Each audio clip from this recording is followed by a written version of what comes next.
Machiavelli was a 16th century Florentine political thinker with powerful advice for nice people who don't get very far. His thought pivots around a central, uncomfortable observation that the wicked tend to win, and they do so because they have a huge advantage over the good. They are willing to act with the darkest ingenuity and cunning to further their cause. They are not held back by those rigid opponents of change, principles. They will be prepared to outright lie, twist facts, threaten or get violent. They will also, when the situation demands it, know how to seductively deceive, use charm and honeyed words, bedazzle and distract. And in this way, they conquer the world. It's routinely assumed that a large part of what it means to be a good person is that one acts well. One doesn't only have good ends, one is committed to good means. So, if one wants a more serious world, one needs to win people over through serious argument, not clickbait. If one wants a fairer world, one has to judiciously and gently try to persuade the agents of injustice to surrender willingly, not through intimidation. And if one wants people to be kind, one must show kindness to one's enemies, not ruthlessness. It sounds splendid, but Machiavelli couldn't overlook an incontrovertible problem. It doesn't work. As he looked back over the history of Florence and the Italian states more generally, he observed that nice princes, statesmen and merchants always come unstuck. That's why he wrote the book for which we know him today, The Prince, a short, dazzling manual of advice for well-disposed princes on how not to finish last. And the answer, in short, was to be as nice as one wished, but never to be overly devoted to acting nicely, and indeed to know how to borrow, when need be, every single trick employed by the most cynical, dastardly, unscrupulous, and nastiest people who have ever lived. Machiavelli knew where our counterproductive obsession with acting nicely originated.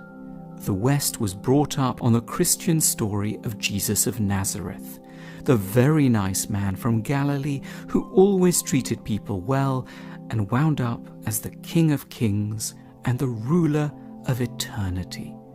But Machiavelli pointed out one inconvenient detail to this sentimental tale of the triumph of goodness through meekness.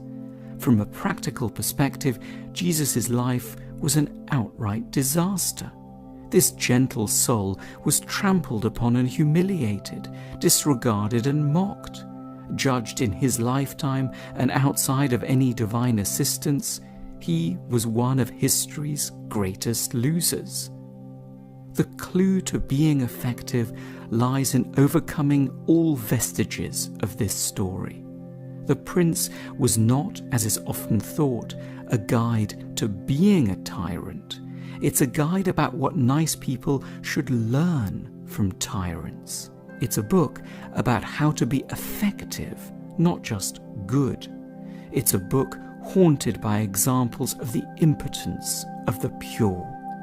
The admirable prince, and today we might add CEO, political activist or thinker, should learn every lesson from the slickest, most devious operators around.